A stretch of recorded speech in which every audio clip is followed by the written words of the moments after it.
ஒரு அம்மா, அவங்களுக்கு 35 வயசு இருக்கும். குடும்பத்தில் எந்த கஷ்டமும் இல்லை. இருந்தாலும் காரணம் இல்லாமல் பிள்ளைங்க பேரில் கோவப்படுறது, எரிஞ்சு விடுறது அவங்க வழக்கம். பிள்ளைங்க அழும். உடனே அவங்க மனசும் சங்கடப்படும். இன்னொரு அம்மா, நல்ல வேலையில் இருக்கிறவங்க, வாரத்துக்கு ஒரு தடவையாவது தலைவலி வந்துடும். இவங்களுக்கெல்லாம் உடம்புல எந்த கோளாறும் இல்லை, மனசு மட்டும் சரியாக இருக்காது. தூக்க மாத்திரை கையில் வச்சுருப்பாங்க. 30-35 வயசுடைய பெண்களுக்கு சர்வசாதாரணமாக காணப்படுகிற மனக்கோளாறு இது. இதுக்கு பேர் மனவாட்டம், டிப்ரெஷன், மனமடிவு அப்படின்னு சொல்லலாம். இந்த நோய்க்கு அறிகுறி என்ன தெரியுமா? மனசில் வருத்தமான உணர்வு இருக்கும். அடிக்கடி அழலாம் போல தோணும். முன்னால எல்லாம் எந்தெந்த செயலில் ஆர்வம் இருந்ததோ அதெல்லாம் குறைஞ்சிரும், அல்லது சுத்தமாகவே ஆர்வம் இல்லாமல் போயிடும். சில பெண்கள் இளம் வயசில் பக்கத்தில் இருக்கிறவங்க கிட்ட கலகலப்பாக பேசுவாங்க, வீட்டை அலங்கரிக்கிறதுல ஆர்வம் இருக்கும். இப்போ அதுலெல்லாம் ஆர்வம் இல்லாமல் போயிடும். எந்த வேலை செஞ்சாலும் சீக்கிரம் களைப்பு அடைஞ்சுடுறது மாதிரி ஆகிடும். நமக்கு யாருமே உதவியாக இல்லை, நம்ம எல்லாரும் கை விட்டுட்டாங்க போல இருக்குதே அப்படிங்கிற உணர்வுலாம் உண்டாகும். தன்னைத்தானே குறை சொல்லிக்குவாங்க. நாம் தப்பு பண்ணிவிட்டோம் போல இருக்குதே அப்படின்னு தோணும். குற்றம் பண்ணிட்டதா நினச்சி கஷ்டப்படுவாங்க. பசி இருக்காது, தூக்கத்தில் தொந்தரவு இருக்கும். அடிக்கடி செத்து போடலாங்கிற உணர்வு வரும். தற்கொலை பண்ணிக்கலாங்கிற எண்ணம் உண்டாகும். சில பேர் தற்கொலை முயற்சியில் கூட ஈடுபடுவாங்க. சில பேருக்கு பலவிதமான உடல் வலிகள் இருக்கும், பலவீனம் இருக்கும், சீக்கிரமாக களைப்படைஞ்சு போடுவாங்க. இதெல்லாம் மனவாட்ட நோய்க்கான தன்மைகள். இந்த மனவாட்டம், அதாவது டிப்ரெஷனை 2 வகையாக பிரிக்கலாமா. ஒன்று தானாக உண்டாக்கிக்கிறது, இன்னொன்று எதிர் விளைவை உண்டு பண்ணுகிற அல்லது நரம்பு சம்பந்தப்பட்ட டிப்ரெஷன். தானாக உண்டாக்கிக்கிற மனவாட்ட நோய் இருக்கு பாருங்க, அதுக்கு ஏதாவது சூழ்நிலை காரணமாக இருக்கலாம், அல்லது இல்லாமலும் போகலாம். மூளையில் டொப்பாமைன் அல்லது செரட்டோனின் இதோட அளவு குறையும் பொழுது இந்த டிப்ரெஷன் உண்டாகுது. இதுக்கு ஓரளவு பிறவி காரணங்கள் கூட இருக்கலாம். குடும்பத்தில் வேறு சிலருக்கும் வரலாம்.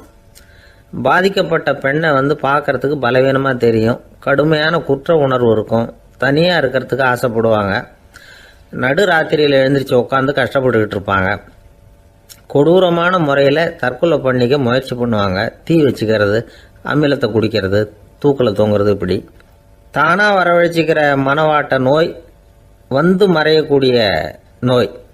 ஒரு தடவை வந்தால் 3லேருந்து 6 மாதம் வரைக்கும் நீடிக்கும். இடைப்பட்ட காலங்களில் நோயாளி இயல்பாக இருப்பார். எதிர் விளைவை உண்டு பண்ணுகிற அல்லது நரம்பு சம்பந்தப்பட்ட மனவாட்ட நோய் எப்படின்னா, கணவன் மனைவி, மாமியார் மருமகள், இப்படிப்பட்ட உறவு முறை பிரச்சனைகள், தோல்விகள், எரிச்சல்கள், ஆஃபீஸு பிரச்சனை, இப்படிப்பட்ட சூழ்நிலையால் உண்டாகிறது. எல்லாத்துக்கும் மருந்து இருக்குது, மார்க்கம் இருக்குது, கவலைப்பட வேண்டியதில்லை, தைரியமாக இருக்கணும். உளவியல் மருத்துவம் இதுக்கு ரொம்ப உபயோகமாக இருக்கும். சில பெண்களை பாருங்கள், அவங்க எதுக்கும் அலட்டிக்கிறது இல்லை. ஒரு அம்மா அப்படி தான் தன்னுடைய கணவனை அழைச்சிக்கிட்டு ஒரு மனநோய் மருத்துவர்கிட்ட வந்தாங்க. டாக்டர், எங்கள் வீட்டுக்காரர் திடீர்னு ஒரு மாதிரி ஆயிட்டார், வித்தியாசமாக நடந்துகிறார். எப்படின்னா, இவர் தன்னையே ஒரு ஒட்டடை பூச்சியாக நினச்சிக்கிட்டு இருக்கிறார். அப்படி நினச்சிக்கிட்டு தன்னுடைய தலையாலேயே வீட்டில் உள்ள ஒட்டடையெல்லாம் தொடச்சிக்கிட்டு இருக்கிறார் அப்படின்னாங்க. எவ்வளவு நாளாக அப்படி இருக்குதுன்னு கேட்டார் டாக்டர். 1 வாரமாக அப்படி இருக்குது அப்படின்னாங்க அந்த அம்மா. அப்படின்னா முன்னாடியே ஏன் அழைச்சிட்டு வரல அப்படின்னு கேட்டார் டாக்டர். வீடு பூரா சுத்தமாகட்டுமேனு பார்த்துக்கிட்டு இருந்தேன் டாக்டர் அப்படின்னாங்களாம் அந்த அம்மா.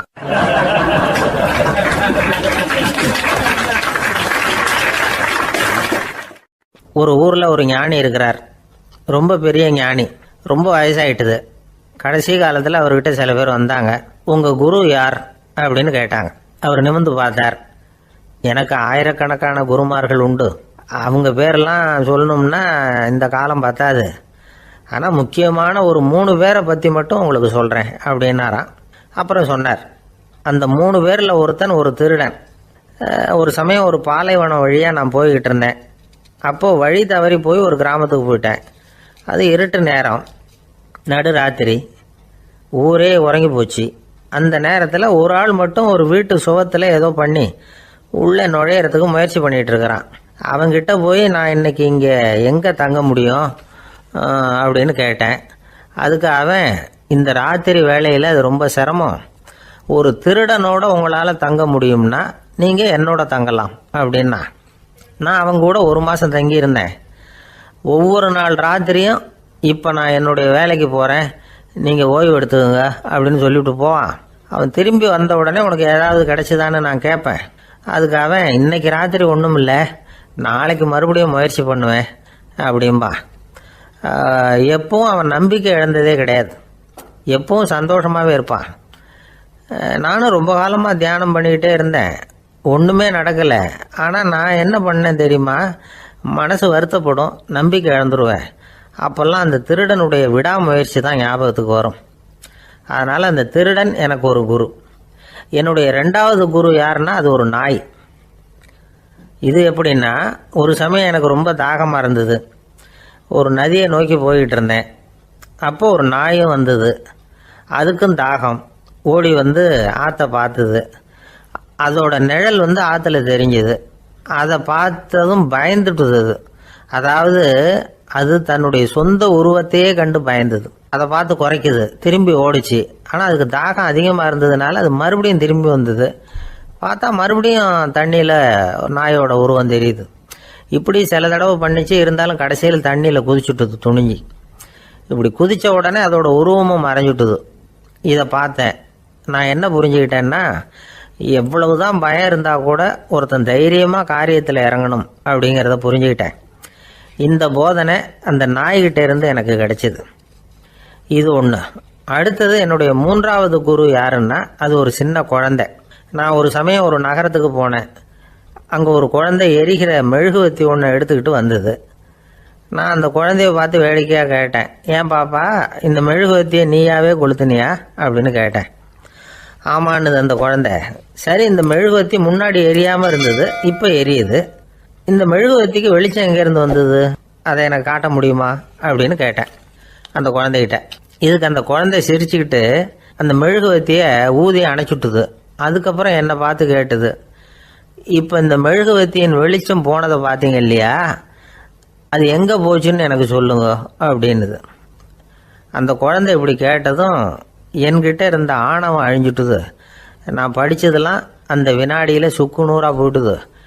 என்னுடைய முட்டாள்தனத்தை நான் உணர்ந்தேன் அப்படின்னு இவ்வளவும் அந்த ஞானி விவரமாக சொன்னாராம்.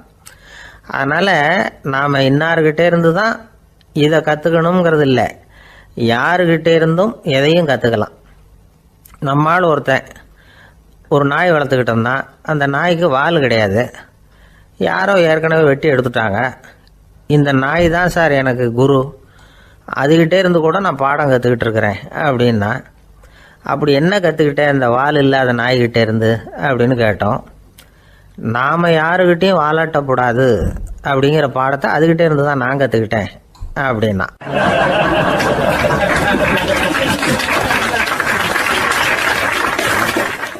இந்த உலகத்தில் எவ்வளவோ உயிரினங்கள் இருக்குது, ஒவ்வொன்றும் ஒவ்வொரு விதமாக சண்டை போடுது.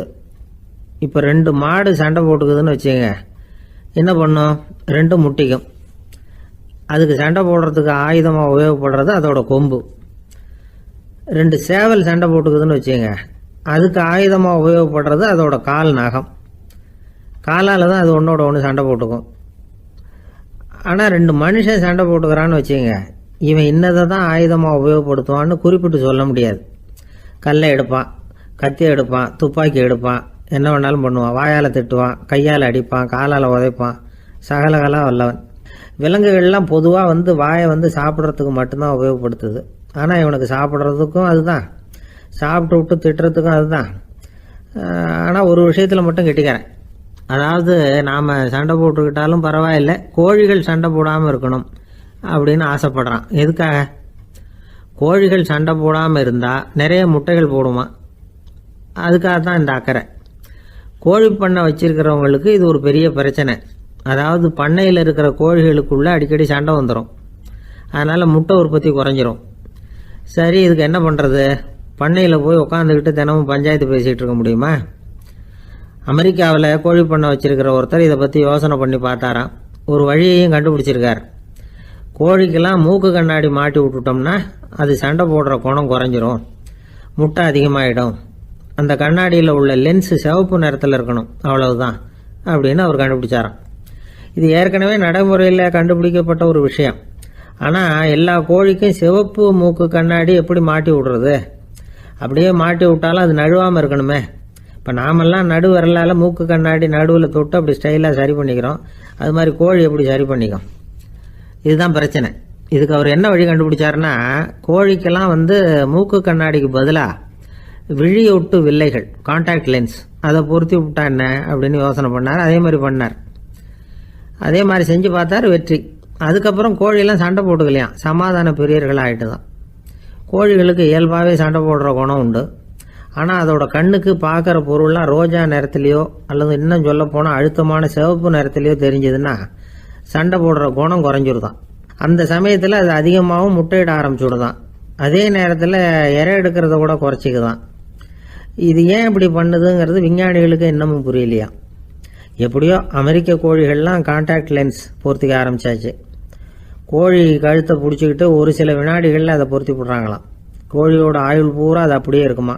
பண்ணையில் முட்டை உற்பத்தி குறைஞ்சா இது மாதிரி விஞ்ஞானபூர்வமாக பரிகாரம் தேடுறது தான் நல்லது. நமக்கு வேண்டியப்பட்ட ஒருத்தர், அவர் ஒரு கோழி பண்ணை வச்சுருந்தார். அந்த பண்ணையில் பாதி கோழி திடீர்னு செத்து போச்சு. உடனே ஒரு கால்நடை மருத்துவர்கிட்ட போக வேண்டியது தானே. அங்கே போகல. உள்ளூரில் மந்திரம் பண்ணிகிட்டு இருந்த ஒரு சாமியார்கிட்ட போனார். அவர் காலில் விழுந்தார். சாமி, என் பண்ணையில் பாதி கோழி செத்து போட்டுதுன்னார். சாமியார் யோசனை பண்ணார். சரி, பண்ணையில் வாசப்படி கிழக்கு பக்கமாக வச்சுருக்கியா மேற்கு பக்கமாக வச்சுருக்கியான்னு கேட்டார். கிழக்கு பக்கமாக இருக்குன்னார் அவர். அதுதான் தப்பு, மேற்கு பக்கமாக அதை மாற்று சரியாக போடும்னாராம். அதே போல் இவர் போய் மாற்றிவிட்டார். அப்பவும் பாதி செத்து போச்சு. மறுபடியும் சொன்னார், சாமி மறுபடியும் பாதி கோழி செத்து போட்டுதேன்னார். சரி, கூரை எப்படி போட்டிருக்க? ஓடு போட்டிருக்கியா இல்லை கீத்து போட்டிருக்கியான்னார். ஓடு போட்டிருக்கேன்னாராம் அவர். அதுதான் தப்பு, அதை கீத்து போட்டுரும் சரியாக போடும்னாராம். சரின்னு போய் அதையும் மாற்றி பார்த்தார். மறுபடியும் போயிட்டுது, கோழி செத்து போச்சு. வந்தார். மறுபடியும் பாதி செத்து போச்சு சாமின்னு வந்தார். இவரும் யோசனையை மாற்றி மாற்றி சொல்லிகிட்டே இருக்கிறார். இப்படி அவரும் மாற்றி மாற்றி பார்த்தார். 6வது தடவையாக அவரை தேடிட்டு வந்தார். அந்த சமயத்தில் இவர் ரொம்ப தீவிரமாக யோசனை பண்ணி பார்த்துட்டு, அது சரிப்பா, நீயும் என்கிட்ட சளைக்காமல் வந்துக்கிட்டு இருக்கிற, நானும் யோசனை சொல்லிகிட்டு இருக்கேன். இப்பவும் உங்ககிட்ட சொல்கிறதுக்கு என்கிட்ட யோசனை நிறையா இருக்குது. ஆனால் சோதிக்கிறதுக்கு உங்ககிட்ட கோழி இல்லையே, என்ன பண்ணுறது அப்படின்னாராம் இவர்.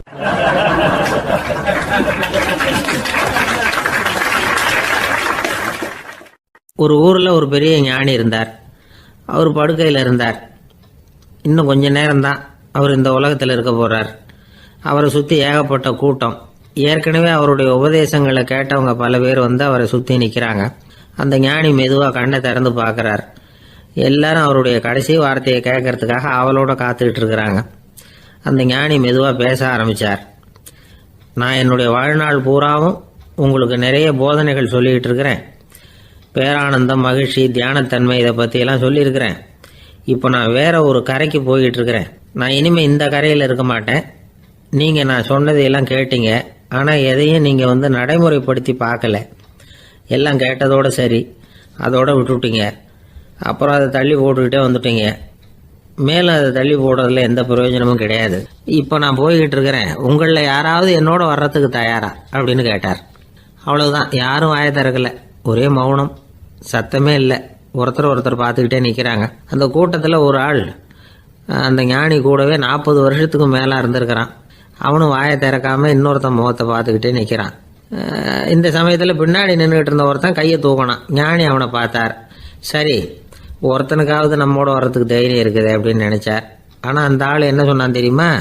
ஐயா, நீங்கள் கேட்குறப்போ நான் உடனே எழுந்திருக்கல, கையை மட்டும்தான் தூக்கினேன். என்ன காரணம்னா, நான் எப்படி அடுத்த கரைக்கு சேர்றதுங்கிறது தெரிஞ்சுக்கிறதுக்காக தான்.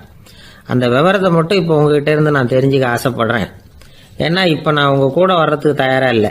எவ்வளவோ காரியங்களை நான் இன்னும் இங்கே முடிக்க வேண்டியிருக்குது. வீட்டுக்கு ஒரு விருந்தினர் வந்திருக்கிறார். என்னுடைய இளைய மகனுக்கு கல்யாணம் பண்ணி வைக்கணும். அதனால் இன்றைக்கி உங்கள் கூட வர முடியாது. அது மட்டும் இல்லை, இப்போ உங்கள் கூட அடுத்த கரைக்கு வந்தால் திரும்பி வர முடியாதுன்னு வேறு சொல்கிறீங்க. அதனால் இப்போ நான் வரல. இன்னொரு நாள் நிச்சயமாக நான் வர்றேங்க, உங்களை சந்திக்கிறேன். அதனால் இப்போ நீங்கள் இன்னொரு தடவை எங்களுக்கு விளக்கமாக சொல்லணும். ஏற்கனவே பல தடவை சொல்லியிருக்கிறீங்க. தயவு பண்ணி இப்போ ஒரு தடவை சொன்னீங்கன்னா சௌகரியமாக இருக்கும். அந்த அடுத்த கரையை அடையிறது எப்படி, இப்போ ஒரு தடவை அதை விளக்கமாக சொல்லிட்டீங்கன்னா நல்லா ஞாபகப்படுத்திக்குவேன். அது சரியான சமயம் வர்றப்போ இது எனக்கு உதவியாக இருக்கும் அப்படின்னு நானா. ஆனால் உண்மை என்ன தெரியுமா? அந்த சரியான சமயம் வரவே இல்லை. அப்படிங்கிறது தான் உண்மை. இப்படி அந்த கதை முடியும். இந்த கதை அந்த ஒரு ஆளுக்கு மட்டும் இல்லை, கிட்டத்தட்ட எல்லாருக்குமே அது பொருந்தும் அப்படிங்கிறாங்க விவரம் தெரிஞ்சவங்க. எல்லாருமே அந்த சரியான தருணத்துக்காக தான் காத்துக்கிட்டு இருக்கிறாங்களாம். அதுக்காக ஜோசியம் பார்க்குறாங்க, கைரேகை பார்க்குறாங்க, நாளைக்கு என்ன நடக்குங்கிற ஆவலில் எல்லாரும் காத்துக்கிட்டு இருக்கிறாங்க. ஆனால் அந்த ஒரு நாள் ஒருபோதும் வரப்போகிறதில்ல. நீங்கள் தள்ளி போடுறதுக்காக பல அர்த்தமில்லாத காரணங்களை தேடுறீங்க அப்படிங்கிறார் ஒரு ஞானி.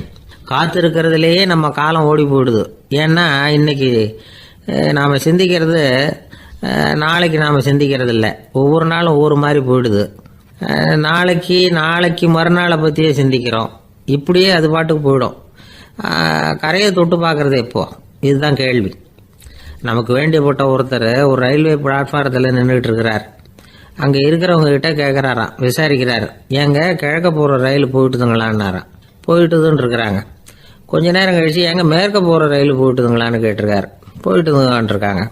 அப்புறம் கொஞ்ச நேரம் கழிச்சு மறுபடியும் ஏங்க 10:30 மணி வண்டி போயிட்டுதான்னு கேட்டிருக்காரு. தொடர்ந்து காலையிலேருந்து சாயந்தரம் வரைக்கும் இப்படி ஒரே இடத்துல நின்றுட்டு கேட்டுக்கிட்டே இருக்கிறார். இதை பார்த்துக்கிட்டு இருந்த ஒருத்தர் அவர்கிட்ட ஏங்க நீங்கள் எங்கே போகணும் அப்படின்னு கேட்டாராம். இவர் மெதுவாக சொன்னாராம், இந்த ரயில்வே லைனை தாண்டி அந்த பக்கம் போகணும் அப்படின்னாராம்.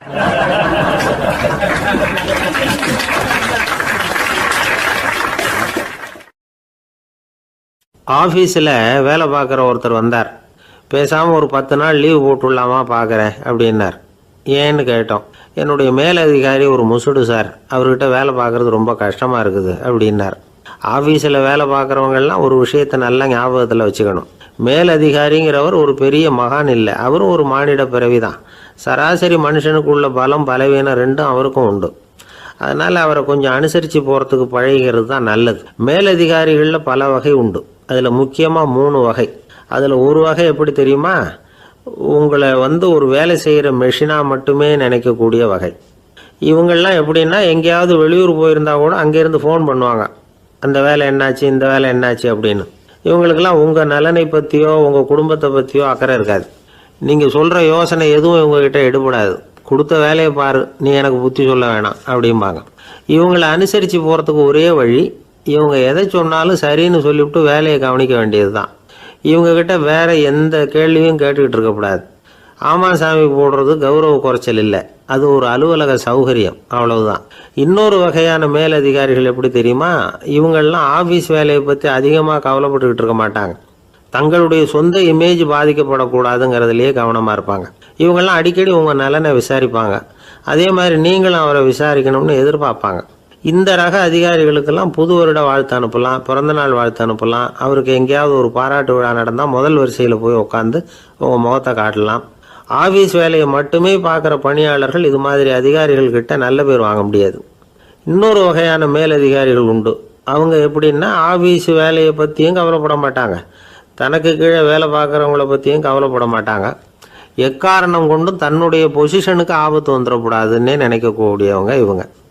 இவங்களால் கடுமையான வேலை செய்யவும் முடியாது, தீர்மானிக்கவும் முடியாது. எந்த முடிவையும் எடுக்காமல் அப்படியே தள்ளி போட்டுக்கிட்டே போடுவாங்க எல்லாத்தையும். இதனால் என்ன ஆகும்னா, இவருக்கு கீழே வேலை பார்க்குற உங்களுக்கு பொறுப்பு அதிகமாகிடும். இவங்ககிட்ட போய் பிரச்சனையை மட்டும் சொல்லி பிரயோஜனம் இல்லை, அதுக்கான முடிவுகளை நீங்களே சொல்லணும்.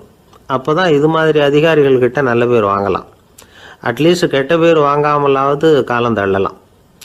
ஆஃபீஸில் வேலை பார்க்குறவங்க முக்கியமாக சில விஷயங்களை ஞாபகத்தில் வச்சுக்கணும். ஆஃபீஸில் நடக்கிற நல்லது கெட்டது எதுவாக இருந்தாலும் உடனடியாக மேலதிகாரிகிட்ட தெரிவிக்கிறது நல்லது. 3வது மனிதர் மூலமாக அதை அவர் தெரிஞ்சுக்கிறது அவ்வளவு நல்லதில்லை. எந்த மேலதிகாரியுமே தான் இந்த சர்பாஸ் செய்யப்படுறத விரும்புறதில்லை. அதனால் அவருக்கு தெரியாமல் மேலிடத்துக்கு மணி எழுதி போடக்கூடாது. அப்படி எழுதி போடுறவங்க சில பேர் இருக்கிறாங்க. நீங்களும் உங்கள் மேலதிகாரியும் தொழில் ரீதியாக ஒரே படிப்பு படித்தவராக இருக்கலாம். அப்படி இருந்ததுன்னா அட்ஜஸ்ட் பண்ணி போகிறது கொஞ்சம் கஷ்டம்தான். இதை மனசில் வச்சுக்கிட்டு நடந்துக்கணும். உங்களுக்கும் அவருக்கும் அபிப்பிராய பேதமா, அது அவருக்கும் உங்களுக்கும் உள்ள தனிப்பட்ட பிரச்சனை. அதை விளம்பரப்படுத்திக்கிட்டு இருக்கக்கூடாது. அது அவருடைய கோபத்தை கிளறும். உங்கள் மேலதிகாரி உங்கள் கூட படித்தவராக இருக்கலாம். அதுக்காக அவர் எல்லாருக்கும் முன்னாடி அடையை கிச்சாமி எப்படிடா இருக்க அப்படின்லாம் கேட்டுக்கிட்டு இருக்கக்கூடாது. பொதுவாக யாரும் அதை விரும்புறதில்லை. இவ்வளவையும் உங்கள் மனசில் வச்சுக்கிட்டு கொஞ்சம் சாமர்த்தியமாக நடந்துக்கிட்டிங்கன்னா ஆஃபீஸ் உங்களுக்கு அவஸ்தையாக இருக்காது, ஆனந்தமாக இருக்கும். ஒரு மேலதிகாரி தன்கிட்ட வேலை பார்க்குற ஒருத்தரை பற்றி ரொம்ப பெருமையாக சொன்னாராம். எங்கள் ஆஃபீஸில் எவ்வளவோ பேர் வேலை பார்க்குறாங்க. எல்லாரும் தினமும் வந்து ஏதாவது பிரச்சனைகளை சொல்லிகிட்டு இருப்பாங்க. ஆனால் இவர் ஒருத்தர் மட்டும்தான் இது வரைக்கும் என்கிட்ட வந்து எந்த பிரச்சனையும் சொன்னதே இல்லை. அவர் பாட்டுக்கு வருவார், வேலை பார்ப்பார், போயிடுவார் அப்படின்னாராம். நான் உடனே அவ்வளவு பெருமைக்குரிய அந்த ஊழியரை பார்த்து கேட்டேன், ஏன்பா உன்னுடைய மேலதிகாரிகிட்ட நீ எந்த பிரச்சனையும் கொண்டுகிட்டு போகிறதே இல்லையாமே அப்படின்னு கேட்டேன். அதுக்கு அவர் சொல்கிறாரு, ஆமாங்க, அது ஏன்னா அவரால் எந்த பிரச்சனையுமே தீர்க்க முடியாதுங்கிறது எனக்கு நல்லா தெரியும், அதனால் அப்படி செய்கிறேன், வேற ஒன்றும் இல்லை அப்படின்னார் ரொம்ப பொறுமையாக.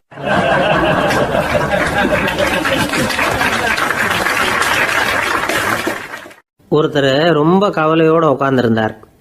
எதை பற்றி சார் கவலைப்படுறீங்கன்னு கேட்டோம். எதிர்காலத்தை பற்றி கவலைப்படுறேன்னார். ஏன்னு கேட்டோம்.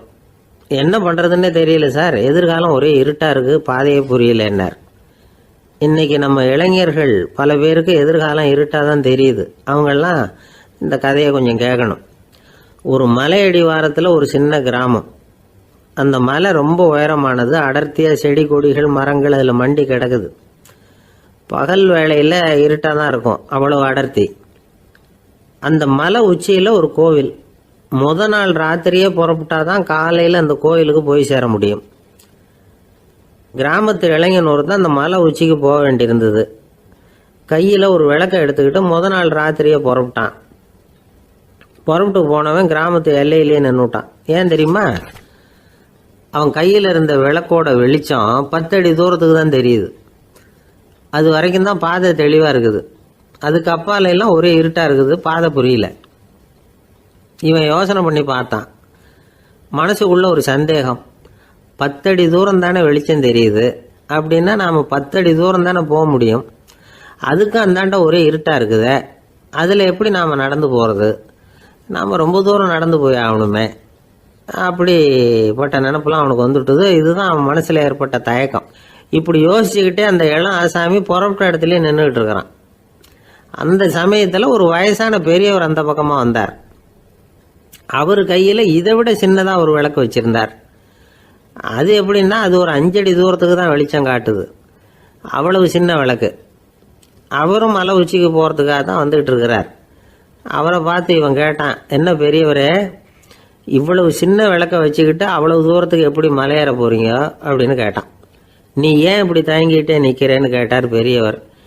என்கிட்ட இருக்கிற விளக்கு 10 அடி தூரத்துக்கு தான் பாதையை காட்டுதுன்னா. இப்போ பெரியவர் சொன்னார், தம்பி, உன் கையில் இருக்கிற விளக்கு கொடுக்குற வெளிச்சத்தை வச்சு நீ முதல்ல 10 அடி தூரம் முன்னாடி போ.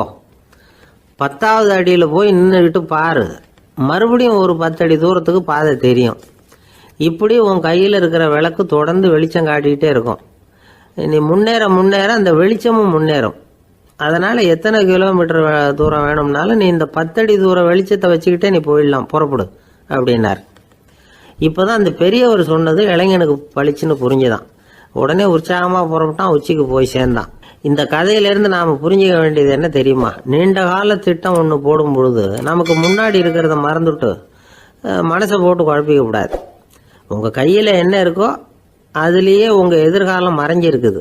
கண் முன்னாடி தெரியறத வச்சு ஆரம்பிங்க, போக போக வழி தானாக புலப்படும் அப்படிங்கிறார் ஒரு பெரியவர்.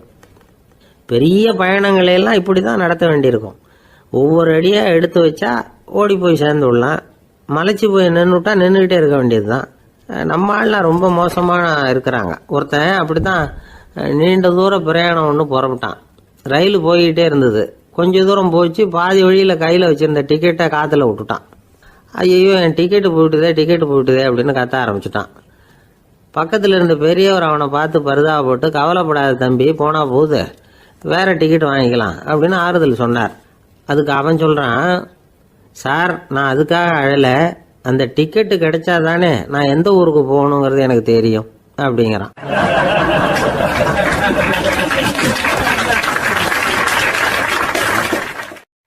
ஒரு நண்பர் யாருக்கோ ஃபோன் பண்ணிட்டு இருந்தார். அவர் பேசி முடிச்சதும் நான் அவரை பார்த்து, இப்போ ஃபோன் பண்ணீங்களே, அந்த ஃபோன் நம்பர் என்ன அப்படின்னு கேட்டேன்.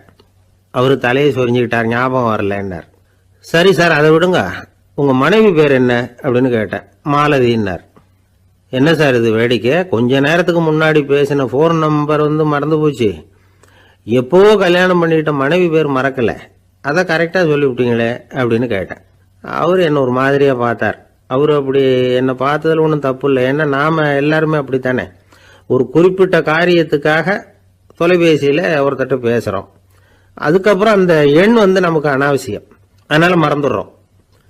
இதுக்கு பேர் தான் தற்காலிக ஞாபகம். ஆனால் மனைவி பேரை மறந்துட முடியுமா? முடியாது. அது அவசியமான ஒன்று. அடிக்கடி அந்த பேரை உபயோகப்படுத்துகிறோம். அதனாலேயும் அது முக்கியங்கிறதுனாலேயும் அதை மறக்கிறது இல்லை. இதுக்கு பேர் நிரந்தர ஞாபகம்.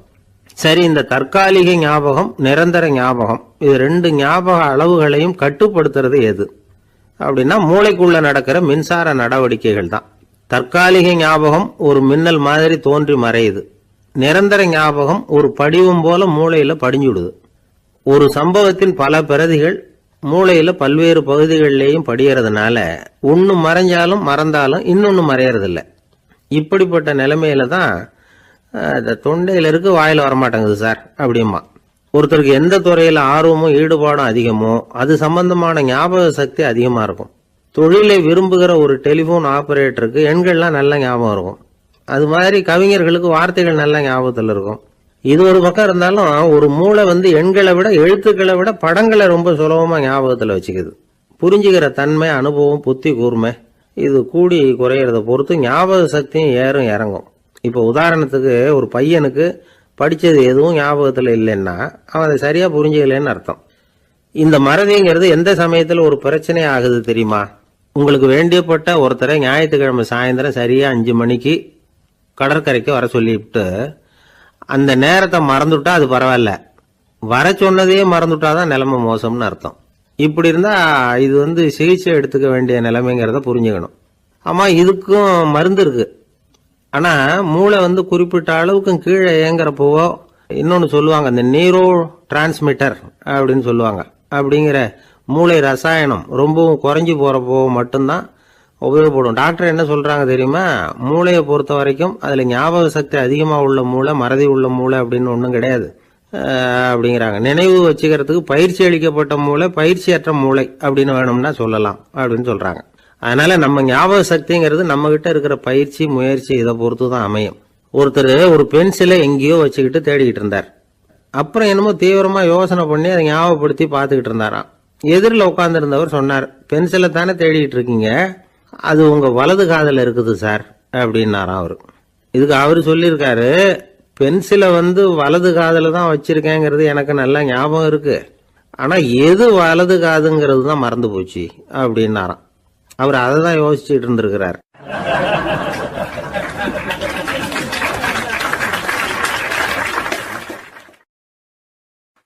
ஒருத்தர் ஓடி வந்தார். இன்னொருத்தரை பார்த்து, சார் உங்க சைக்கிளை ஒரு நாள் இரவல் கொடுங்களேன், பக்கத்து ஊருக்கு போயிட்டு வர வேண்டியிருக்கு அப்படின்னார்.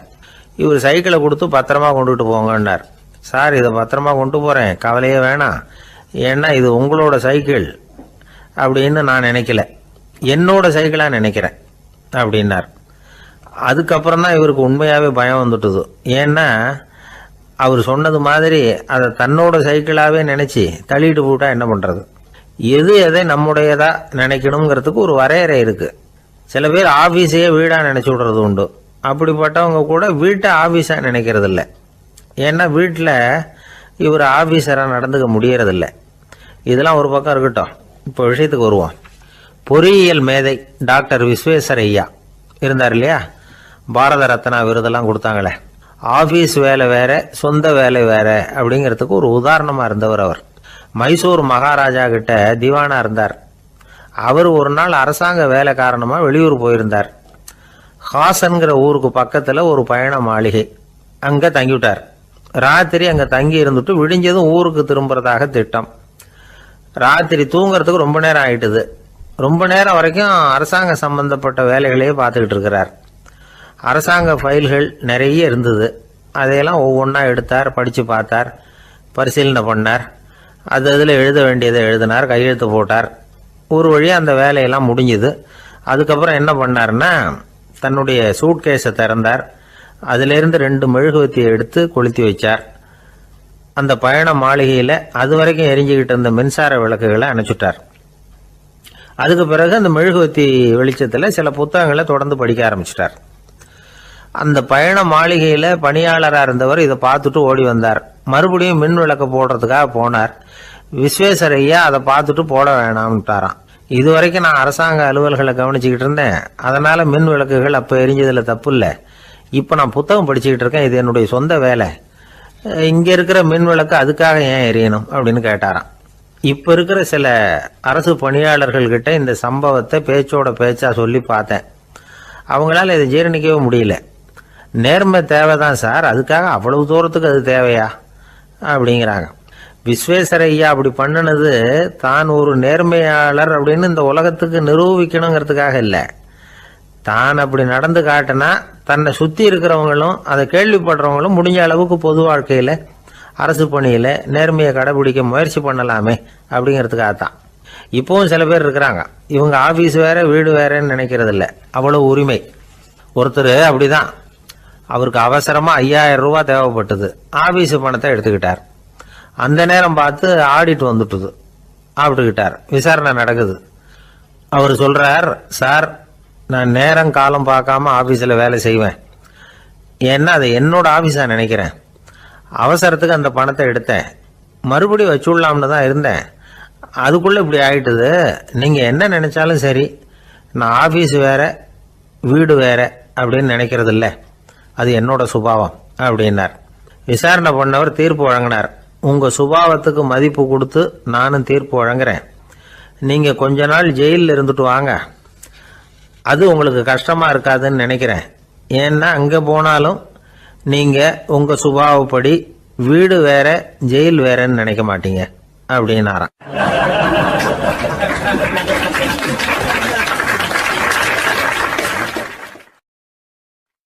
சில பேர் ஆளை பார்த்தா 60 வயசு மாதிரி தோணும், உண்மையான வயசு என்னன்னு பார்த்தா 40 அல்லது 45. சில பேரை பார்க்கறதுக்கு 45 மாதிரி தெரியும், உண்மையிலேயே 65 தாண்டி இருப்பாங்க. ஒரு மனிதனுக்கு 2 வகையான வயது உண்டுங்கிறார் ஓஷோ. அதாவது உடம்புக்குன்னு ஒரு வயசு, மனசுக்குன்னு ஒரு வயசு. முதல் உலக மகாயுத்தம் நடந்தது இல்லையா, அது முடிஞ்சதுக்கு அப்புறம் முதல் தடவையா மனிதனின் மூளை வளர்ச்சியை பற்றி மனநல வைத்தியர்கள் ஒரு கணக்கெடுப்பு சோதனை நடத்தினாங்களாம். அது வரைக்கும் மனிதனுக்கு 2 வகையான வயது உண்டுன்னு யாரும் சிந்திச்சதே இல்லையா. அந்த உலக மகாயுத்தம் முடிஞ்சதுக்கு அப்புறம் மனிதனுடைய சராசரி மனதின் வயதை கணக்கிட்டு பார்க்கும் பொழுது அவங்களுக்கெல்லாம் ரொம்ப அதிர்ச்சியாக இருந்துதான். ஏன்னா அது ரொம்ப பின்தங்கிய நிலையில் இருந்திருக்கு, வளர்ச்சி அடையாத நிலையில் இருந்திருக்கு. அவங்க கண்டுபிடிச்ச பிரகாரம் அப்போ மனசோட சராசரி வயசு என்ன தெரியுமா, 14. அப்படின்னா பார்த்துங்க, உடல் ரீதியாக ஒருத்தரோட வயசு 70 கூட இருக்கலாம், ஆனால் மனசோட வயசு 14 தான். இதுக்கு நேர்மாறாக அமைஞ்சு போச்சுன்னு வச்சுங்க. அதாவது ஒருத்தருக்கு உண்மையிலேயே 14 வயசு, அதாவது உடலோட வயசு 14, அவரோட மனசின் வயசு 70ன்னு வச்சுக்கோங்க. இப்படி அமைஞ்சுட்டுதுன்னா அவர் சீக்கிரம் ஞானத்தன்மை அடைஞ்சிருவார் அப்படின்னு அர்த்தம். இப்போ நமக்கெல்லாம் உடம்போட வயசு மனசோட வயசு ரெண்டும் ஒன்றா இருந்துட்டா அதுவே போதும், அதுவே பெரிய விஷயம். இப்போ எமர்சன் கிட்ட போய் ஒருத்தர் கேட்டாராம், உங்கள் வயசு என்ன அப்படின்னு. அவர் உடனே பதில் சொல்லியிருக்கார், 360 வருஷம் அப்படின்னாராம். கேட்டவர் குழம்பி போயிட்டார். அவர் என்ன சொல்கிறாரு, 360 வயசா? என்ன நம்ம காதில் தான் சரியாக விழலையா? எமர்சன் எப்பவும் உண்மையை பேசுகிற ஒரு சிறந்த அறிவாளி, அவர் இப்படிலாம் பொய் சொல்ல மாட்டாரே அப்படின்னு ஒரு யோசனை பண்ணிக்கிட்டே இவர் மறுபடியும் அவர் கிட்ட போனாராம். ஐயா, நீங்கள் சொன்னது சரியாக என் காதில் விழலை, அதனால் மறுபடியும் கேட்குறேன், உங்கள் வயசு என்ன அப்படின்னாராம். எமர்சன் மறுபடியும் சொல்லியிருக்கிறார், 360 வருஷம்னு. வந்தவருக்கு உண்மையிலேயே அதிர்ச்சியாக போட்டுது. அதுக்கப்புறம் மெதுவாக ஆரம்பித்தாராம், ஐயா நீங்கள் சொல்கிறத என்னால் ஏற்றுக்க முடியாது, எப்படி பார்த்தாலும் இப்போ உங்களுக்கு வயசு ஒரு 60க்கு மேலே இருக்காதுன்னு நினைக்கிறேன் அப்படின்னாராம். நீங்கள் சொல்கிறது சரிதான், அது என் உடம்போட வயசுன்னாராம் எமர்சன். அப்படின்னா ஏற்கனவே நீங்கள் சொன்னது அப்படின்னு கேட்டிருக்காரு, அது என் மனசோட வயசு அப்படின்னாராம். நம்மளை பொறுத்த வரைக்கும் அறிவு தூசு படிஞ்சிருக்கு, அது மாதிரியே அன்பும் மாசுபட்டிருக்கு. இது ரெண்டையும் சுத்தம் பண்ண வேண்டியிருக்குது, அப்போ தான் நாம் சரியான வயசில் வாழ முடியும். ஒரு ஆசாமி இருக்கிறார், அவருக்கு உடம்போட வயசு அதிகம், மனசோட வயசு ரொம்ப குறைச்சல், குழந்தை மாதிரி. அவர் ஒரு ஆஸ்பத்திரியில் படுத்திருக்கிறார். நர்சம்மா எல்லாருக்கும் மருந்து கொடுத்துட்டு போகிறாங்க. கொஞ்ச நேரம் கழித்து திரும்பி வந்தாங்க. அப்போ இவர் அந்த அம்மாவை கூப்பிட்டு சொல்கிறார், இதை பாருங்கள் சிஸ்டர், நீங்கள் எல்லாருக்கும் சின்ன சின்ன மாத்திரையாக கொடுத்துட்டு எனக்கு மட்டும் நீளமான மாத்திரையாக கொடுத்துட்டீங்க, முழுங்கிறதுக்கு ரொம்ப கஷ்டமாக போச்சு, இனிமேல் எனக்கும் சின்ன மாத்திரையாக கொடுங்க சிஸ்டர் அப்படின்னாராம். அந்த அம்மா உடனே அதிர்ச்சியாகி தலையில் அடிச்சுக்கிட்டாங்களாம். நான் கஷ்டப்பட்டு மாத்திரையை முழுங்கினத்துக்கு நீங்கள் ஏமா தலையில் தட்டிக்கிறீங்க அப்படின்னு கேட்டிருக்காரு இவர். இதுக்கு அவங்க சொல்லியிருக்கிறாங்க, நான் உங்களுக்கு கொடுத்துட்டு போனது மாத்திரை இல்லைங்க, அது தெர்மாமீட்டர் அப்படின்னாங்களாம்.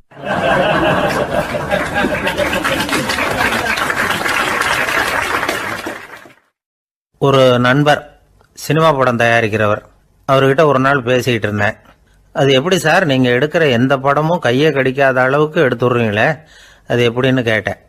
அது ஒன்றும் பெரிய விஷயம் இல்லை சார், பெண்களுக்குன்னு சில உருக்கமான காட்சிகள், இளைஞர்களுக்குன்னு சில நடனங்கள், அடிதடி காட்சிகள், அப்புறம் வயசானவங்களுக்குன்னு சில ஆன்மீக காட்சிகள், சின்ன பிள்ளைங்களுக்கு சிரிப்பு, இப்படி எல்லாமும் சேர்த்து நான் படம் எடுக்கிறேன். மசாலா படம்னு பேர். இது ரொம்ப பெருசாக இல்லைன்னாலும் ஓரளவுக்கு சுமாராக ஓடிடும், கையை கடிக்காது அப்படின்னார்.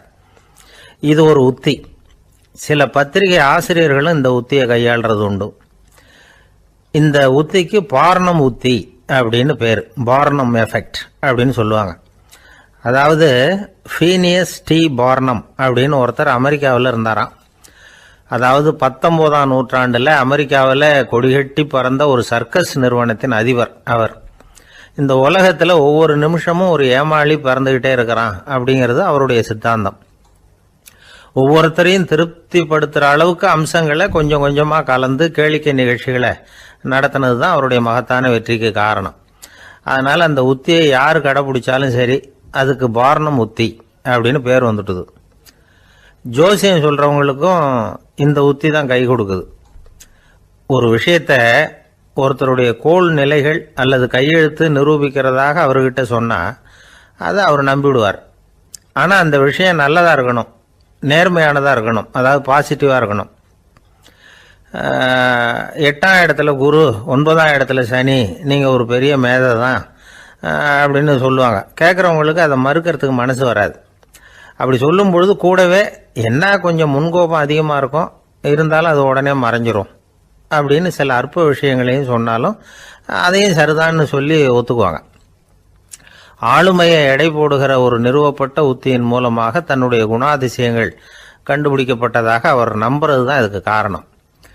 இந்த மாதம் பணத்தட்டுப்பாடு கொஞ்சம் இருக்கும், உடம்புல ஏதாவது கொஞ்சம் அசௌகரியம் இருக்கும், வீட்டுக்குள்ளே லேசாக மனஸ்தாபம் வரலாம், இது மாதிரி பொதுப்படையாக சிலதை சொன்னாலே போதும், மக்களை நம்ப வச்சுடலாம்.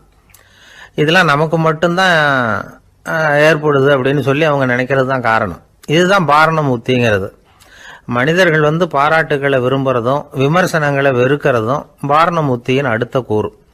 அதனால் ஒருத்தருக்கு ஜோசியம் சொன்னாலும் சரி, அவருடைய ஆளுமையை மதிப்பிடுறதாக இருந்தாலும் சரி, அவரை புகழற மாதிரி இருந்தாலும் சரி, அப்படி இருந்தால் தான் அது சரியாக இருக்கும். சாதகமான விஷயங்களை அதிகமாகவும் பாதகமான விஷயங்களை நாசூக்காகவும் சொன்னால் மக்கள் அதை நம்பிவிடுவாங்க. ஒருத்தரை கருமின்னு சொன்னால் ஏற்றுக்க மாட்டார். அதையே கொஞ்சம் மாற்றி நீங்கள் கொஞ்சம் சிக்கனமான ஆசாமி அப்படின்னு சொன்னால் நீங்கள் சொல்கிறது சரிதான் சார் அப்படிம்பார். நீங்கள் பெரிய செலவாளி தான், இருந்தாலும் நல்ல விஷயங்களுக்கு தான் செலவழிப்பீங்க அப்படின்னு சொல்லணும். இப்படி இந்த பார்னம் உத்தியை கடைபிடிச்சி இன்னைக்கு வெற்றிகரமாக காலம் தள்ளுறவங்க நிறைய பேர் இருக்கிறாங்க. இந்த உலகத்தில் ஒவ்வொரு நிமிஷமும் ஒரு ஏமாளி பறந்துக்கிட்டே இருக்கிறான் அப்படிங்கிறது தான் ஃபீனியஸ் பார்னம் அவர்களுடைய நம்பிக்கை. அதை விட அடுத்தவங்களை ஏமாளியாக நினைக்கிற மனுஷர்கள் தான் இன்னைக்கு உலகத்தில் ரொம்ப அதிகம். ஒருத்தர் தன்னுடைய மேல் அதிகாரிகிட்ட போய், ஐயா ஒரு நாள் லீவு வேணும், என் தங்கச்சிக்கு கல்யாணம் அப்படின்னார். அவரு பார்த்தார், ஒரு 10 நிமிஷம் வெளியில் இருங்கன்னார். 10 நிமிஷம் கழித்து கூப்பிட்டார், இதை பாருங்க, நீங்கள் சொல்கிறது பொய், இப்போ உங்கள் தங்கச்சிக்கு ஃபோன் பண்ணேன், அவங்க தனக்கு 2 வருஷத்துக்கு முன்னாடியே கல்யாணம் ஆகிட்டதாக சொல்கிறாங்க அப்படின்னார். உடனே இவர் சொன்னார், சார் இப்போ நீங்கள் சொல்கிறதும் பொய்யா தான் இருக்கணும், ஏன்னா நிஜமாக எனக்கு ஒரு தங்கச்சியே கிடையாது அப்படின்னார்.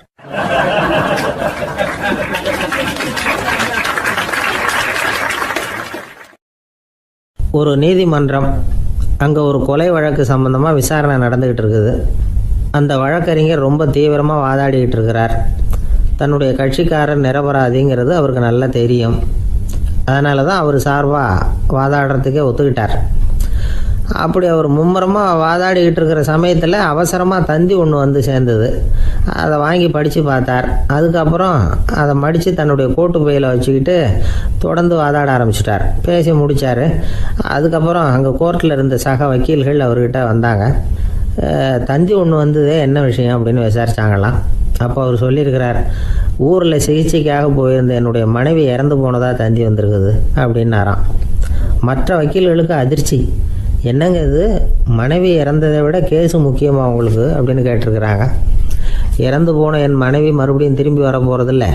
ஆனால் என்னுடைய கட்சிக்காரர் ஒரு கொலை வழக்கில் மாட்டிக்கிட்டார். அவரும் நிரபராதி. அவர் உசுரை நான் காப்பாற்ற வேணாமா? இதுதான் என்னுடைய கடமை அப்படின்னாராம். இப்படி இவர் சொன்னதும் எல்லாரும் அப்படியே திகைச்சு போய் நின்றுட்டாங்களாம். சரி, கடமைக்கு முக்கியத்துவம் கொடுத்த அந்த வழக்கறிஞர் யார் தெரியுமா?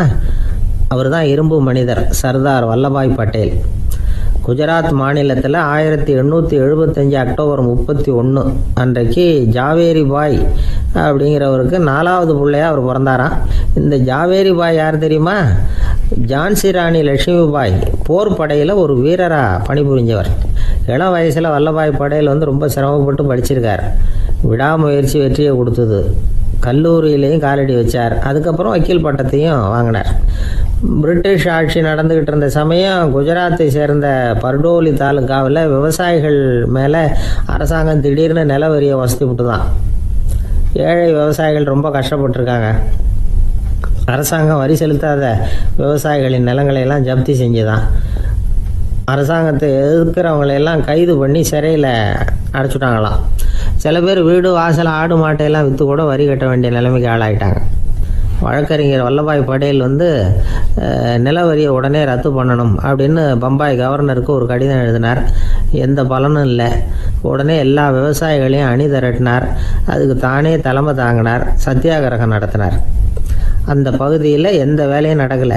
வேறு வழி இல்லை. ஆட்சியாளர்கள் உடனே வரியை ரத்து பண்ணாங்க. சிறையில் இருந்தவங்களெல்லாம் வெளில விட்டாங்க. 1928 ஆகஸ்ட் 6 சர்க்காருக்கும் விவசாயிகளுக்கும் இடையில் ஒரு உடன்பாடு ஏற்பட்டது. அதுக்கப்புறம் தான் நிலைமை சரியாக போச்சான். வல்லபாய் பட்டேலின் பொது சேவையை பாராட்டின பொதுமக்கள் அவருக்கு சர்தார் அப்படிங்கிற பட்டத்தை கொடுத்தாங்களாம். சர்தார்னா தலைவர் அல்லது தளபதின்னு அர்த்தம்.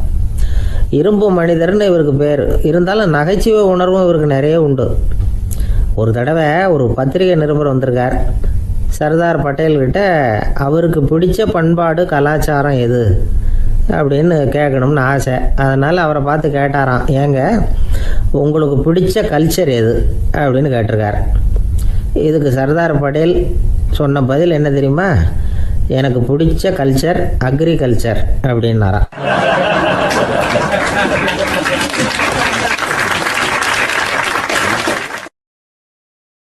ஒரு சராசரி மனிதனுடைய இயல்பு என்ன?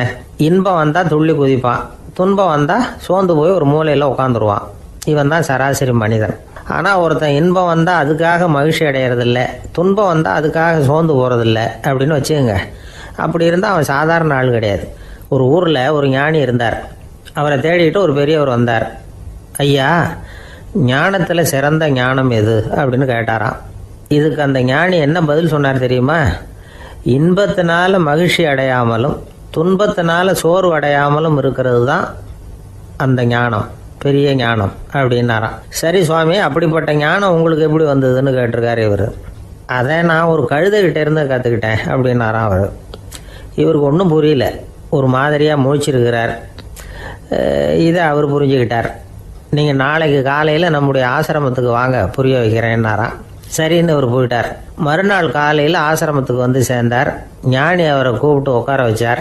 வாங்க, வந்து இப்படி உட்காருங்க, கொஞ்சம் நேரத்தில் இந்த வழியாக ஒரு கழுதை போகும், அதை கவனித்து பாருங்கன்னாராம். இவருக்கு இன்னமும் ஒன்றும் புரியாமல் போச்சு.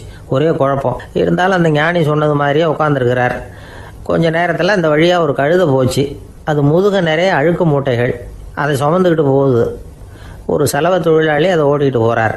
கொஞ்சம் தூரத்தில் ஒரு ஆறு இருக்குது. அங்கே போய் துணியெல்லாம் சுத்தப்படுத்திக்கிட்டு சாயந்தரமாக திரும்பி இந்த வழியாகவே வருவாங்க. ஞானி சொன்னது மாதிரியே இந்த பெரியவர் அழுக்கு மூட்டையை சுமந்துக்கிட்டு போகிற அந்த கழுதையை கவனித்தார். கழுதை போயிட்டுது. அதுக்கப்புறம் ஞானியை திரும்பி பார்த்தார். இப்போ அந்த ஞானி சொன்னார், சாயந்தரம் வரைக்கும் நீங்கள் இங்கேயே இருக்கணும்னார். அதே மாதிரி இவர் இருந்தார். சாயந்தரமாக அந்த ஞானி சொன்னார், ஐயா, இப்போ கொஞ்ச நேரத்தில் அந்த கழுதை இந்த வழியாக திரும்பி வரும், அதையும் கவனித்து பாருங்கன்னார். இவரும் கவனித்து பார்க்குறார். கழுதை வந்தது. அது முதுகில் சலவை செய்யப்பட்ட துணி மூட்டை. அது பாட்டுக்கு சுமந்துக்கிட்டு போய்கிட்டு இருக்குது. பெரியவருக்கு ஒன்றும் புரியல, பொறுமை இழந்துட்டார். சரி சுவாமி, இந்த கழுதைக்கும் உங்கள் ஞானத்துக்கும் என்ன சம்பந்தம் அப்படின்னார். இப்போ அந்த ஞானி விளக்கினார். ஐயா, இந்த கழுதை இதே மாதிரி தினமும் காலையில் அழுக்கு மூட்டைகளை சுமந்துக்கிட்டு ஆற்றுக்கு போகுது, மாலையில் வெண்மையான சுத்தமான துணிகளை சுமந்துக்கிட்டு திரும்பி ஊருக்கு போகுது. காலையில் இது போகும்பொழுது முதுகில் அழுக்கு மூட்டைகளை சுமந்துக்கிட்டு போகிறோமேங்கிற வருத்தமும் அதுக்கு கிடையாது. சாயந்தரம் திரும்பி வரும்பொழுது சுத்தமான துணிகளை சுமந்துக்கிட்டு வர்றோமேங்கிற மகிழ்ச்சியும் அதுக்கு இல்லை. இதை பார்த்து தான் நானும் அது மாதிரி ஞானத்தை கற்றுக்கிட்டேன் அப்படின்னாராம். அதனால் யார் கற்றுக் கொடுக்குறாங்க அப்படிங்கிறத விட எதை கற்றுக்கிறோம் அப்படிங்கிறது தான் முக்கியம். ஒரு சினிமா பார்க்குறோம், ஒரு அருவி கொட்டுறது மாதிரி காட்சி வருது, தண்ணீர் வழியுது. படம் முடிஞ்சதும் பார்த்தீங்கன்னா அந்த திரை என்ன நனைஞ்சு போயா இருக்கும். ஒரு தீப்பிடிச்சு எரியிற காட்சியே சினிமாவில் பார்க்குறீங்க, காட்சி முடிஞ்சதும் அந்த வெண் திரையே கருகி போயா இருக்கும். படத்தில் வர்ற தண்ணீரும் நெருப்பும் அந்த திரையை பாதிக்கிறது இல்லை. நாம் அந்த திரை மாதிரி இருக்கிறதுக்கு கற்றுக்கணுமா. அந்த பக்குவம் வந்துவிட்டதுன்னா இன்பமும் துன்பமும் நம்ம எதுவும் செய்யாது. ஒரு சினிமாவை பார்க்குற வரைக்கும் சிரிக்கலாம், அழலாம். பார்த்துட்டு வெளியில் வரும்பொழுது அழுதுகிட்டே வரக்கூடாது. ஒருத்தர் வந்தார், அப்படி படம் முடிஞ்சு வெளியில் வரும்பொழுது அருவி மாதிரி கண்ணீர் சிந்திக்கிட்டே வரார். ஏன் சார் படம் அவ்வளவு சோகமா அப்படின்னு கேட்டார். இன்னொருத்தர், இல்லை சார், கூட்டம் ரொம்ப குறைச்சல் சார், மொத்தம் படம் பார்க்க வந்தவங்களே 15 பேர் தான் சார் அப்படின்னார் கண்ணீரை தொடச்சிக்கிட்டே. அதுக்கு நீங்கள் ஏன் சார் அழறீங்கன்னு கேட்டார் அவர். இந்த படத்தோட தயாரிப்பாளரே நான் தான் சார் அப்படின்னாரா இவர்.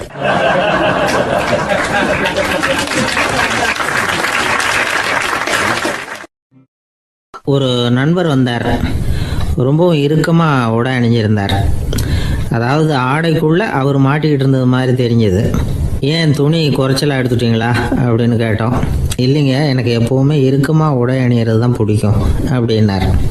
ஒருத்தர் எப்படி உடை அணிகிறார் அப்படிங்கிறத வச்சு அந்த ஆள் எப்படிப்பட்டவர் அப்படிங்கிறத கண்டுபிடிச்சிடலாம்.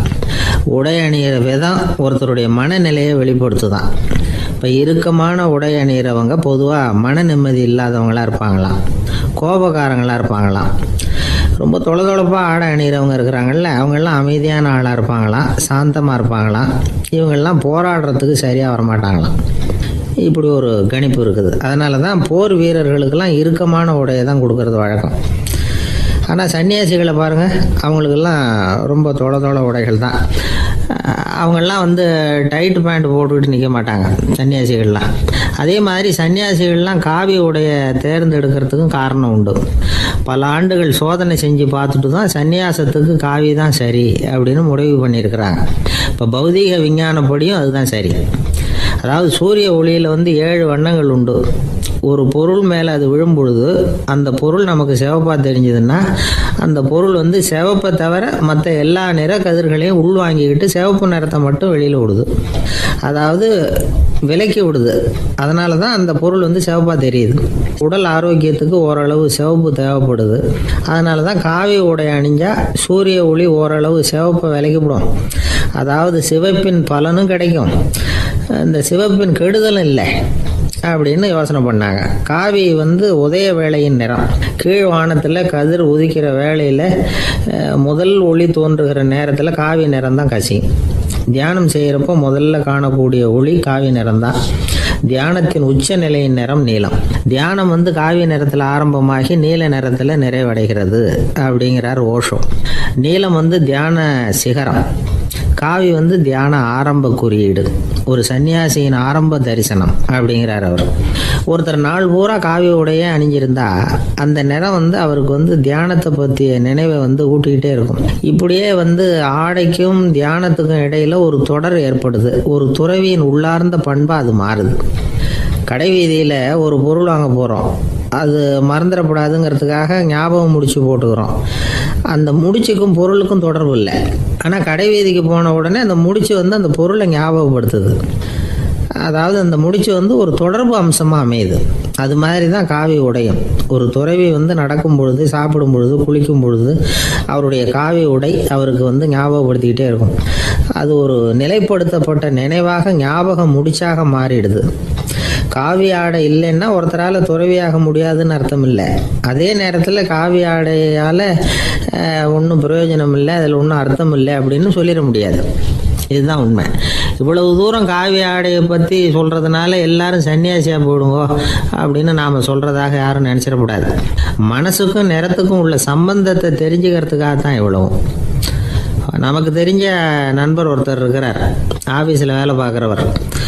ஒவ்வொரு மாதமும் 20ஆம் தேதிக்கு பிறகு அவரை போய் பார்த்தீங்கன்னா காவி உடை அணிஞ்சிக்கிட்டு கண்ணை மூடிக்கிட்டு கை ரெண்டையும் விரித்து வச்சுக்கிட்டு தியானத்திலேயே உட்காந்துருப்பார். ஏன் இப்படி பண்ணுறீங்கன்னு கேட்டேன். அதாவது 20ஆம் தேதிக்கு பிறகு என் கையில் ஒரு பைசா கூட கிடையாது, ஒரு சன்னியாசி லெவலில் இருக்கிறேன், என்கிட்ட எதுவும் செலவுக்கு கேட்காத அப்படின்னு என் மனைவிக்கு நான் சூக்காக உணர்த்துறதுக்காக அப்படி உட்காந்துருப்பேன் அப்படின்னு விளக்கம் கொடுக்குறார் அவர்.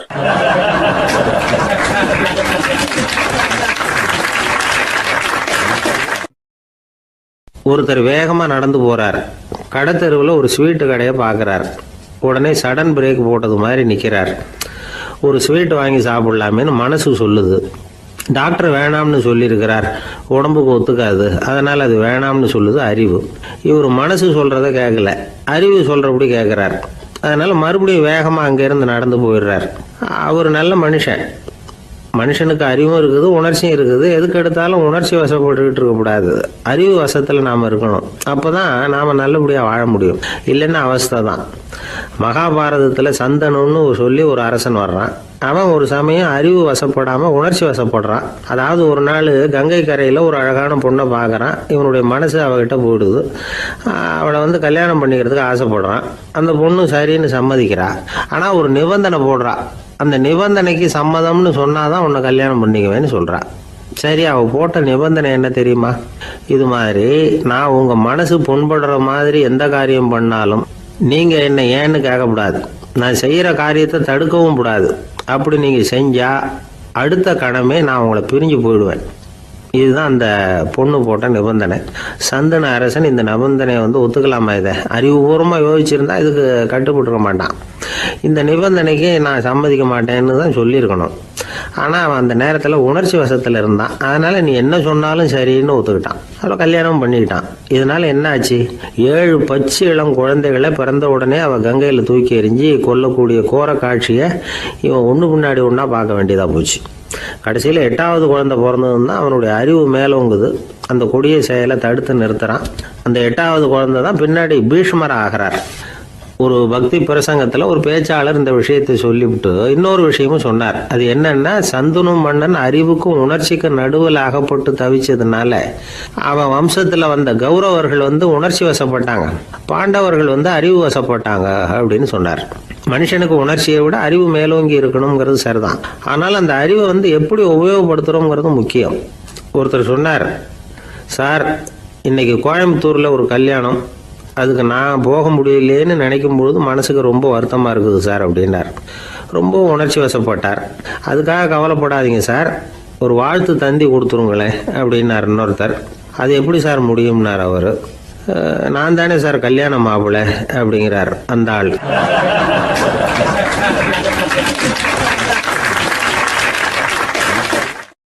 ஒரு சின்ன பையன் என்னை தேடிட்டு ஓடி வந்தான். ஒரு கதை சொல்லுங்கன்னா, சொந்தமாக எதுவும் தெரியாதே என்ன, உங்களுக்கு சொந்தமாக எதுவும் தெரியாதுன்னு எனக்கும் தெரியும் அப்படின்னா. இந்த பையன் அடிக்கடி என்கிட்ட கதை கேட்குறவன், அதனால் என்னோட ரகசியம்லாம் அவனுக்கு அத்துப்படி. அதனால தான் அவ்வளவு தெளிவாக அடித்து விட்றான். சரி, இப்போ என்ன செய்யலாம்னு, பழைய கதை ஏதாவது ஒன்று சொல்லுங்களேன்னா. உனக்கு கிருஷ்ணதேவராயரை தெரியுமான்னு. அவர்கிட்ட நேரில் பழக்கம் இல்லை, ஆனால் அவரை பற்றி புஸ்தகத்தில் படிச்சிருக்கேன்னா. சரி, இவங்கிட்ட மேற்கொண்டு பேச்சு கொடுத்தா நம்மளை ஒரு மாதிரி ஆக்கி விடுவான் அப்படிங்கிறத யூகம் பண்ணிட்டு அவனை உட்கார வச்சு கடைசி வரைக்கும் குறுக்க பேசக்கூடாது அப்படின்னு ஒரு கண்டிஷனையும் போட்டுட்டு அந்த கதையை சொன்னேன். ஒரு சமயம் கிருஷ்ணதேவராயர் சமஸ்தானத்துக்கு ஒரு பெரிய வித்வான் சேர்ந்தாராம். என்னோட போட்டி போடுறதுக்கு இந்த ஊரில் யாராவது இருக்கீங்களா அப்படின்னு சவால் விட்டாராம். அந்த ஊரில் இருந்த பெரிய பெரிய வித்வான்லாம் இது ஏதுடா வம்பா போச்சுன்னு நினைக்க ஆரம்பிச்சிட்டாங்க. யாரும் அந்த ஆளோட போட்டி போடுறதுக்கு தயாராக இல்லை. எல்லாரும் நடுங்கிக்கிட்டு இருக்கிறாங்க. அந்த நேரத்தில் ஒருத்தன் மட்டும் தைரியமாக முன்னுக்கு வந்தான். அது யாருன்னா தெனாலிராமன்.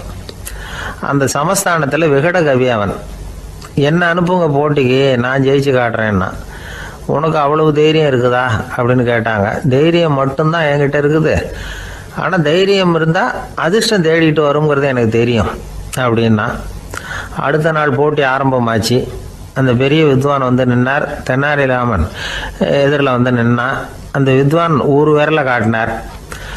தெனாலிராமன் பதிலுக்கு 2 விரலை காட்டினான். வித்வான் 3 விரலை காட்டினார். இவன் உடனே 4 விரலை காட்டினான். உடனே 5 விரலை காட்டினார் அவர்.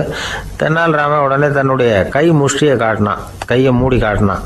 அவ்வளோதான். அந்த பெரிய வித்வான் கிருஷ்ணதேவராயர் காலில் விழுந்தார். நான் தோத்துட்டேன், என் தோல்வியை ஒத்துக்கிறேன் அப்படின்னு சொல்லிவிட்டார். கிருஷ்ணதேவராயர் அவரை தனியாக அழைச்சிட்டு போய் என்ன நடந்ததுன்னு விசாரித்தார். அந்த வித்வான் விளக்கம் கொடுத்தார். ஆண்டவன் ஒருவன் தான் உண்டுங்கிறத விளக்கறதுக்காக நான் ஒரு விரலை காட்டினேன். அப்படி இல்லை, சக்தியை சேர்த்தா சக்தி சிவன் 2 பேர் உண்டுன்னு உங்கள் வித்வான் 2 விரலை காட்டினார். மூர்த்திகள் 3 பேருங்கிறதுக்காக நான் 3 விரலை காட்டினேன். வேதங்கள் 4ன்னு சொல்லி ஒரு 4 விரலை காட்டினார். பஞ்சபூதங்கள் 5ன்னு நான் 5 விரலை காட்டினேன். அதையெல்லாம் அடக்கி ஆளணும்னு சொல்லி அவர் கையை மூடி உறுதியாக காட்டினார். அடடா, உங்கள் வித்வானுக்கு எப்பேற்பட்ட அறிவு! அவர் தான் ஜெயிச்சார், நான் தோத்துட்டேன் அப்படின்னார் அவர். அப்படி சொல்லிவிட்டு அவர் போயிட்டார். அதுக்கப்புறம் தெனாலிராமனை கூப்பிட்டு என்னப்பா நடந்தது அப்படின்னு கேட்டாராம். அதுக்கு தெனாலிராமன் விளக்கம் கொடுத்துருக்குறான். அவன் முதல்ல என்னை கொன்னுடுவேன்னு அந்த வித்வான் ஒரு விரலை காட்டினான். உடனே ஒரு 2 கண்ணையும் தோண்டி விடுவேங்கிறதுக்காக நான் 2 விரலை காட்டினேன். உனக்கு நாமம் போட்டுருவேன்னு சொல்லி 3 விரலை காட்டினான். அதை அழிச்சிருவேன்னு 4 விரலை காட்டினேன். உன்னை அரைஞ்சிருவேன்னு அவன் 5 விரலை காட்டினான். நான் உங்களை குத்தி போடுவேன்னு சொல்லி கையை மூடி காட்டினேன் அப்படின்னா. இப்போ பாருங்க, ஜெயிச்சது யார்? தைரியம் மட்டும் இருந்துட்டா அதிர்ஷ்டம் தானாக தேடி வருங்கிறது எவ்வளவு உண்மையாக போச்சு. அதனால் நாம் எப்பவும் தைரியமாக இருக்கணும்னு சொல்லிவிட்டு என் எதிரில் கதை கேட்டுட்டு உட்காந்துருந்த சின்ன பையனை பார்த்தேன். அவன் என்னை நிமிர்ந்து பார்த்தான். அவன் தன்னோட கை கால் 2ஐயும் ஒரு மாதிரியாக என் முன்னால் தூக்கி 20 விரலை காட்டினான். எனக்கு ஒன்றும் புரியல.